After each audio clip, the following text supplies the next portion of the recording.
புகைப்பிடிப்பது புற்றுநோயை உண்டாக்கும், உயிரைக் கொல்லும். மது அருந்துதல் உடல் நலத்திற்கு தீங்கு விளைவிக்கும். பாதுகாப்பாக இருப்பீர், மது அருந்திவிட்டு வாகனம் ஓட்டாதீர்.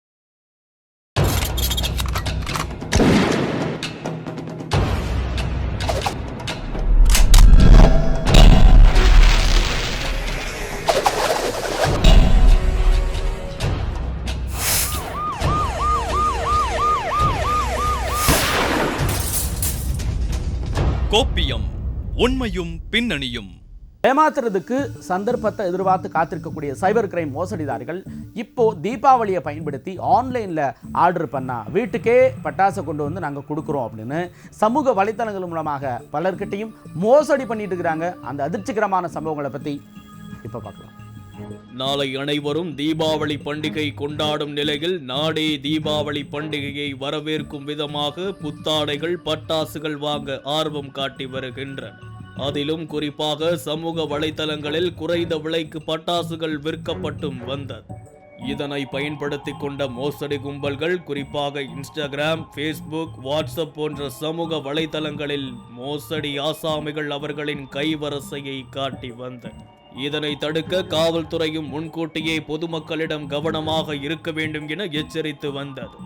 இந்நிலையில் கிருஷ்ணகிரி மாவட்டம் காவல் கண்காணிப்பாளர் அலுவலகத்திற்கு வந்த கிருஷ்ணகிரி ராயக்கோட்டையைச் சேர்ந்த பாலாஜி என்பவர் ஆன்லைனில் குறைந்த விலையில் பட்டாசுகள் தருவதாக கூறி தங்களை ஒரு கும்பல் ஏமாற்றிவிட்டதாக புகார் ஒன்றை அளித்து உள்ளார்.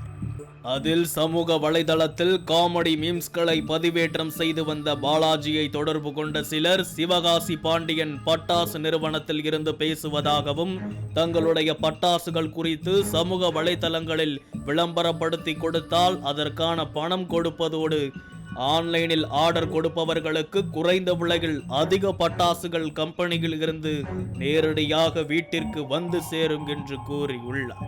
இதனை நம்பி பாண்டியன் கிராக்கர்ஸ் என்ற அவர்களின் பட்டாசு நிறுவனம் குறித்த இணையதளம், தொலைபேசி எண்களுடன் பாலாஜி தன்னுடைய சமூக வலைதள பக்கத்தில் விளம்பரப்படுத்தி உள்ளார்.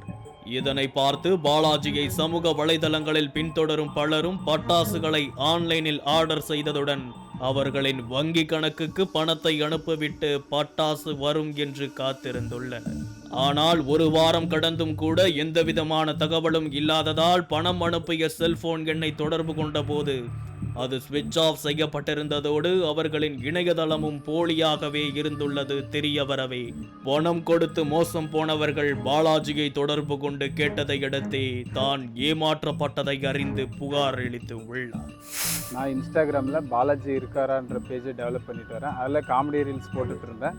எனக்கு திடீர்னு இன்ஸ்டாகிராமில் மெசேஜ் பண்ணி பாண்டியன் கிராக்கர்ஸ்லேருந்து பேசுகிறோம், மேனேஜர் பேசுகிறேன், எங்களுடைய கடையை ப்ரொமோட் பண்ணி கொடுங்க அப்படின்னு ஒரு வெப்சைட் கொடுத்தாங்க. அந்த வெப்சைட்குள்ளே போய் பார்த்தோம், எல்லாம் கரெக்டாக இருந்தது. அப்புறம் யூடியூப்குள்ளேயும் போய் பார்த்தோம், பாண்டியன் கிராக்கர்ஸ் ஓகே பண்ணலாம், இவங்களோட வீடியோஸ் நம்ம பண்ணலாம் அப்படின்றதுக்காண்டி ஒரு ப்ரொமோஷன் அமௌண்ட்டை நாங்கள் கேட்டோம். அதை கொடுத்தாங்க. அதுக்காண்டி நாங்களும் ப்ரொமோஷன் பண்ணி வீடியோ அப்லோட் பண்ணோம் எங்களோட பேஜில். அப்புறம் எங்களுக்கும் கிராக்கர்ஸ் தேவைப்பட்டது அப்படின்றதுக்காண்டி நாங்கள் ஒரு 30,000 போட்டோம், எங்களுக்கு கிராக்கர்ஸ் வேணும் அப்படின்ட்டு. அவங்க கியூஆர் கோட் அனுப்பிச்சி விட்டாங்க. அதுக்கப்புறம் இந்த மாதிரி என்னை ஃபாலோ பண்ணுற ஃபாலோவர்ஸ் எல்லாருமே இந்த மாதிரி பணம் போட்டு நிறைய பேர் ஏமாந்துட்டாங்க. அதனால எஸ்பி ஆஃபீஸில் பெட்டிஷன் கொடுத்துருக்கோம். அந்த பணத்தை மிக விரைவாக மீட்டு கொடுக்குமாறு கேட்டுக்கொள்கிறோம். இந்த மாதிரி எத்தனை பேர் போட்டிருக்காங்க? இல்லை, கஸ்டமர் அவங்களே ஆர்டர் பண்ணுற மாதிரி ஆப்ஷன் கொடுத்துட்டாங்க. ஸோ அதனால் எவ்வளோ பேருன்னு கணக்கில் வரல. எங்களுக்கு இப்போ வரைக்கும் ஒரு 50-60 பேர் எங்களுக்கு நீங்கள் தான் வாங்கி தரணும் பணத்தை, உங்களை நம்பி தான் நாங்கள் இந்த பேஜில் போட்டோம் அப்படின்ற மாதிரி எங்களை கொஷின் பண்ணுறாங்க. ஸோ எங்களாலையும் நாங்கள் ஒன்றும் அவங்களுக்கு கெடுதல் பண்ணணும்னு போட கிடையாது. சரி இவ்வளோ கம்மியாக இருக்கே, நம்மளை பக்கத்தில் இருக்கிற மக்களும் சந்தோஷமாக இருக்கட்டும் அப்படின்னு போட்டோம். அது மோசடியில் போய் முடிஞ்சதுனால நாங்களும் எங்களுடைய பணத்தையும் மீட்டு கொடுக்கணும்னு எஸ்பி ஆஃபீஸில் நாங்கள் கம்ப்ளைண்ட் கொடுத்துருக்கோம்.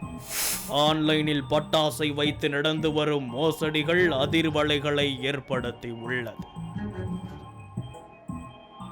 மக்களுடைய செல்போன் மோகத்தை தங்களுக்கு சாதகமாக பயன்படுத்தியிருக்கக்கூடிய, கண்ணுக்கே தெரியாமல் ஏதோ ஒரு மூலையில் உட்காந்துக்கிட்டு கிரைம் மோசடியில் ஈடுபடக்கூடிய சைபர் கிரைம் குற்றவாளிகள் ஒவ்வொரு நாளும் யோசனை பண்ணி புதுசாக மோசடிகளை செஞ்சுக்கிட்டு தான் இருக்கிறாங்க.